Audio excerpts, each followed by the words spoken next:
Magicien, comédien, il fait du doublage, il a été aussi catering, une alias story haute et en couleur, et en plus il a fait Tchouva, donc vraiment tout y est. Restez avec nous, ça va sûrement vous plaire. Ils ont relevé le défi de l'Alia Story, c'est vous, c'est nous. Sébastien Goëta, bonjour.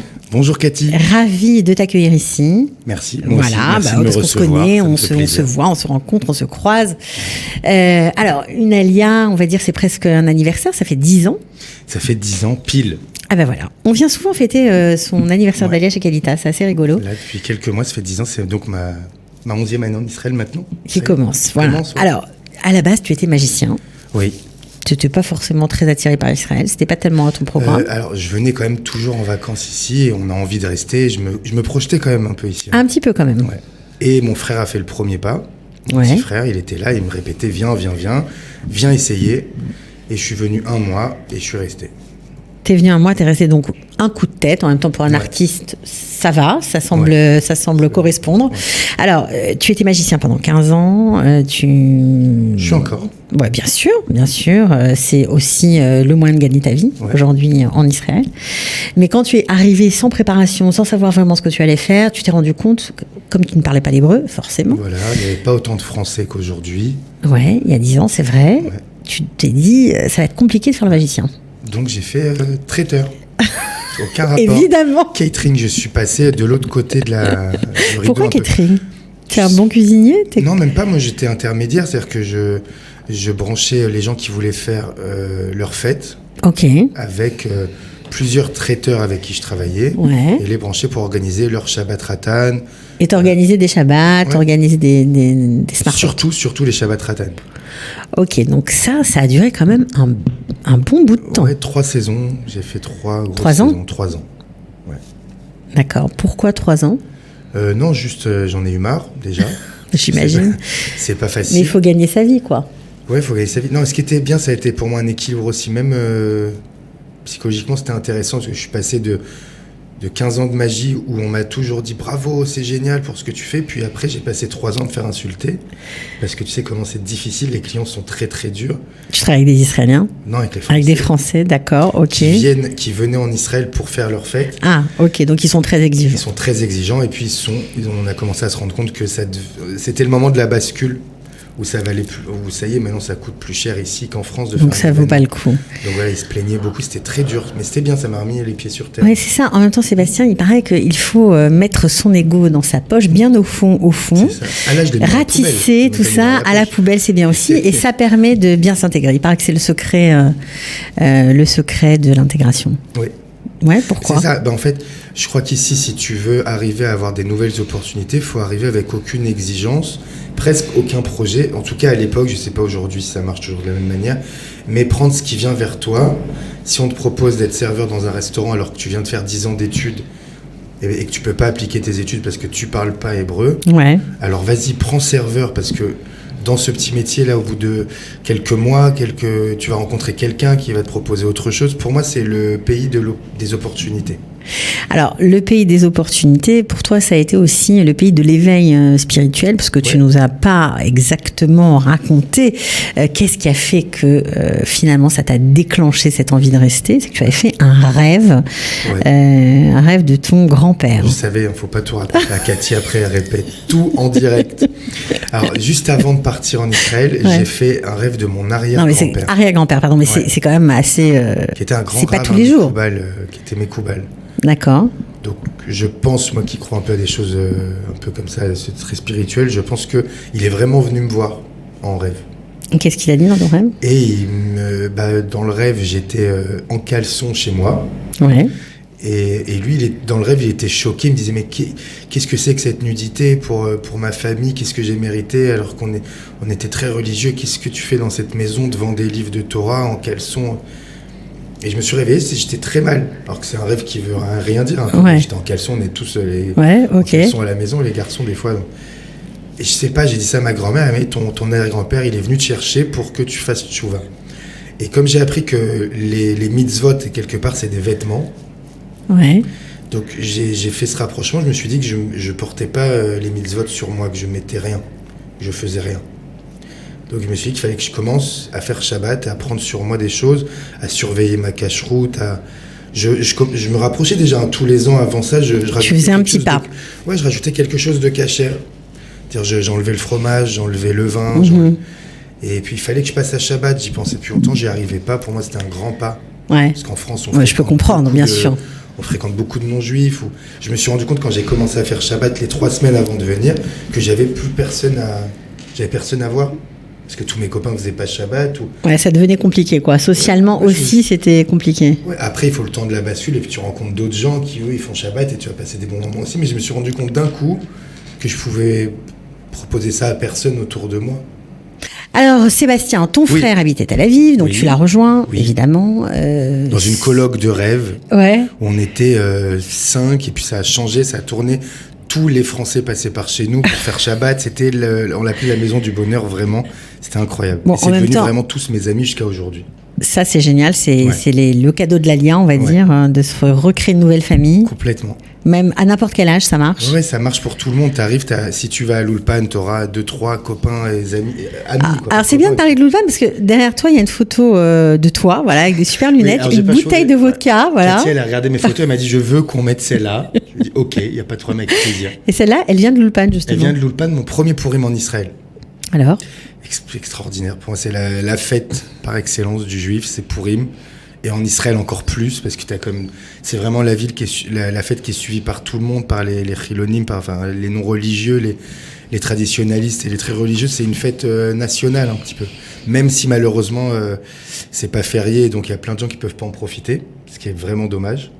Mais c'est la fête qui réunit tout le monde, et où on se déguise, où on se perd, c'est une fête extraordinaire. Et c'était donc le premier Purim en Israël, à l'Ulpan, arrivé déguisé le matin avec la bouteille de vodka à 9h. Alors, tes aventures israéliennes ont été quand même une succession de choses un peu incroyables, parce que c'est vrai que tu avais fait 10 ans de théâtre quand tu étais petit, au conservatoire, rêve de ta mère, qui n'était pas le tien, mais qui finalement t'a rattrapé. Enfin, pas le rêve de ma mère, mais pour me guérir de ma timidité abusive et excessive, que j'ai encore, mais que je sais cacher aujourd'hui. Mais avant, c'était terrible. Jusqu'à 8 ans, je m'accrochais à la jambe de ma mère. C'était des cris et des pleurs pour aller à l'école. C'était l'enfer. Ouais, mais finalement, soirée, écoute, ça a bien marché, je pense, parce que voilà. Et du coup, t'as utilisé. Il paraît qu'il faut utiliser toutes ces cartes en Israël, et c'est exactement ce que tu as fait, puisque tu es monté sur scène ici aussi. Oui. Et pas qu'une fois. Ouais, plein de fois.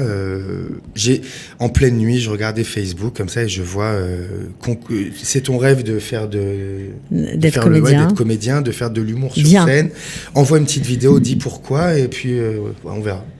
Donc j'ai fait cette vidéo, voilà, salut, j'ai fait du théâtre, j'ai envie de monter sur scène, faire le comique et tout. C'était casting avec c'était Emmanuel Ada et Carole Azoulay, exact. Que je remercie encore aujourd'hui parce que ça a été le début de mes aventures en Israël, vraiment dans ce que j'aime et aussi de les rencontres avec des gens très connus qui m'ont offert plein de cadeaux finalement, qui m'ont ouvert les portes jusqu'à aujourd'hui. Ouais, parce que vous êtes connus entre comédiens, tu as commencé à connaître. Voilà, et un comédien israélien, ça m'a ouvert sur les comédiens et stars françaises qui m'accueillent encore aujourd'hui pour faire leur première partie, comme Kev Adams, Caroline Vigneault. Oui, parce qu'après casting, il y avait le spectacle avec le Tel Aviv Comedy Club. Organisé par Emmanuel Smadja, qui avait fait le cadeau au casting d'offrir aux gagnants, parce que j'ai gagné, d'offrir aux gagnants de monter sur scène avec Elie Semoun à Tel Aviv. J'étais monté sur scène avec lui, c'est pas ma meilleure prestation, loin de là.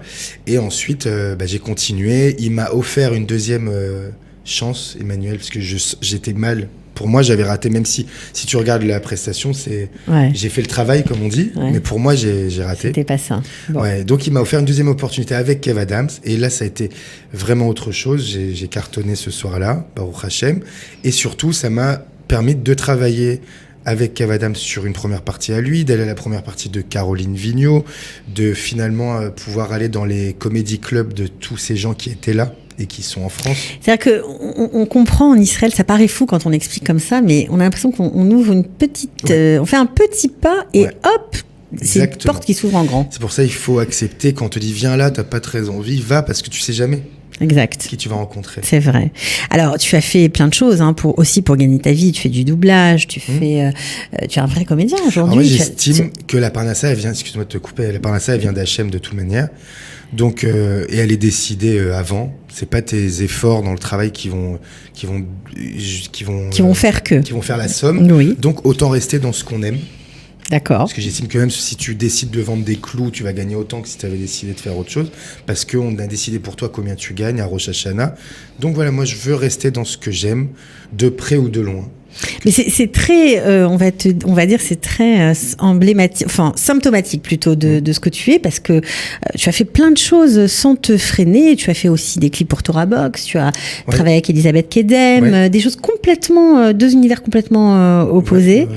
Et tout ça fait que ça te fait avancer. Ouais, c'est le chemin. C'est ça. Torah Box, ça a été, et je les remercie, ça a été les vidéos qui m'ont apporté le plus de vues, puisqu'aujourd'hui on est dans un monde qui fonctionne comme ça. Il faut faire des likes. Faire des likes, des vues. C'est des vidéos, j'ai des vidéos qui tournent encore aujourd'hui. Je peux pas aller dans une synagogue en France sans qu'on t'arrête. Monsieur Torah Box, tout le temps.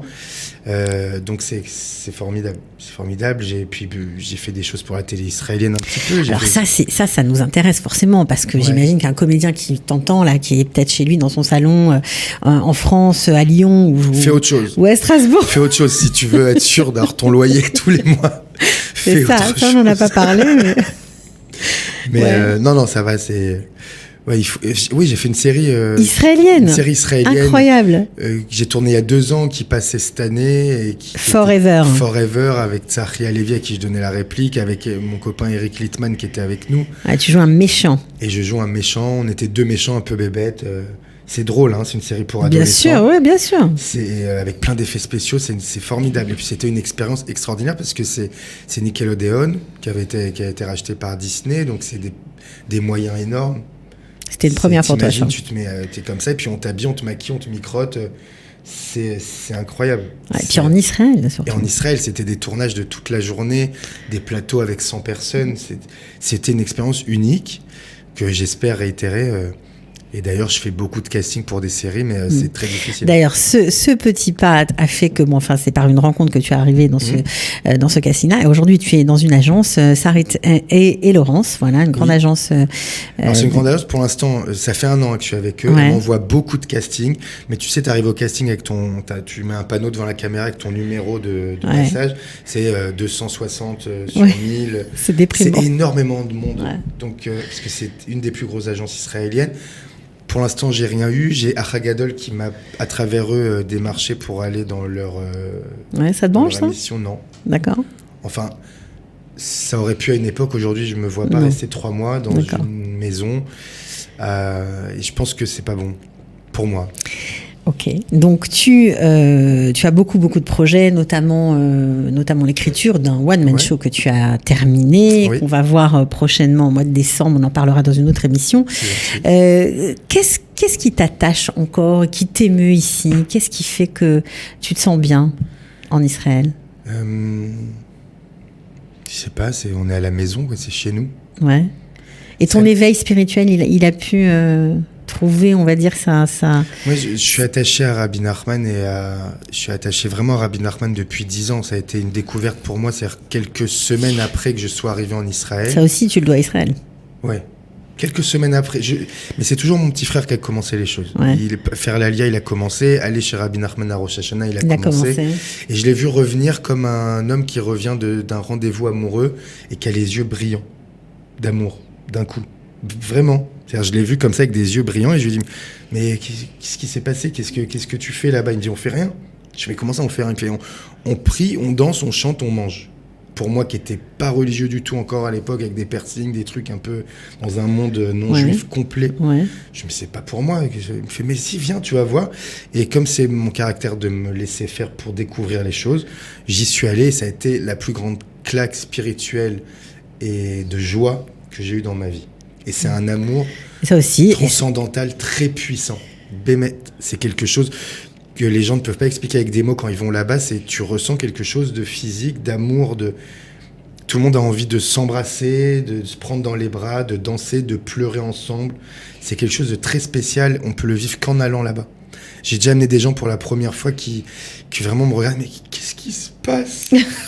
Avec rien, je te dis pas, personne prend de drogue parce que c'est la réputation, malheureusement, quand tu vois les vidéos avec les gens, ils sont comme ça. Mais on est vraiment comme ça gratuitement et après tu ressens... T'es plus comme ça quand tu reviens ici parce que là-bas, il y a un tzaddik qui est très puissant, qui est là-bas jusqu'à la fin des temps, jusqu'à ce qu'on amène Machiar, il reviendra ici. Ben on l'espère, hein, on espère. Bon, alors, on comprend que ton parcours d'Alia, on peut dire qu'il est réussi après 10 ans, ou il est encore je sais pas s'il y a en des chemin. Est-ce que ça existe une Alia ratée d'après toi qui reçoit plein de monde? Non, si t'es pas bien, tout ça, ça dépend. Des fois, il y a des gens qui repartent pour revenir plus tard. Hein. Ouais. Tous les gens qui repartent, ils gardent en tête, je reviendrai. C'est vrai, une fois qu'on a la piqûre, ça y est, c'est fini. Après, c'est-à-dire que chacun, vu de l'extérieur, tu peux dire c'est une Alia ratée pour des gens qui s'attendent à un changement de vie, à devenir riche, je sais pas ce qu'ils attendent, mais si c'est en tout cas essayer de... Évidemment, on galère ici pour plein de choses. Pour plein de choses, on galère. La Parnassa, elle est difficile en Israël. Les rencontres, elles sont difficiles des fois. Se marier, c'est difficile pour certains. Il y a plein de choses. Chacun, il a ses manques qu'il recherche et qu'il trouve. On te dit pas, viens en Israël et dans 2 mois, tu auras d'un coup tout ce que... Alors ça, sinon, ça serait magique. Non, bien sûr. Mais c'est un pays, voilà, qui est déjà d'échange, comme un espèce de grand pays piéton géant, où tu vas faire que rencontrer, échanger. Vivre des rêves aussi. Vivre des rêves, c'est déjà pas mal. Hein. C'est ça qui est extraordinaire. C'est déjà un beau cadeau. Et combien de retraités ils viennent ici et d'un coup ils se mettent à avoir une nouvelle vie et vivent des choses qu'ils avaient toujours voulu vivre. Exact, il y a beaucoup de gens comme ça, c'est vrai. Et ça, je le vois sur scène surtout. C'était mon rêve de faire de la scène et puis on donne l'opportunité. C'était mon rêve d'aller à la radio, on donne l'opportunité. C'était mon rêve de faire du doublage, on a donné l'opportunité ici. Ici, tu peux tout accéder. Ça ne veut pas dire que tu vas exceller, exploser dedans, mais tu peux accéder à tout. En tout cas, Sébastien, nous, on était contents d'avoir donné la parole. On te retrouvera sûrement dans une prochaine émission pour parler exclusivement de ton one-man show, parce que ça nous intéresse. Je vais juste remercier tous les gens que j'ai rencontrés en Israël, puisque c'est une émission spéciale sur Israël Bémet. 10 ans d'Alia. Allez, on dit merci. Il y a même le régisseur, il pleure. Je vous aime. Merci, Cathy. Merci. De rien. À bientôt. Ils ont relevé le défi de l'Alia.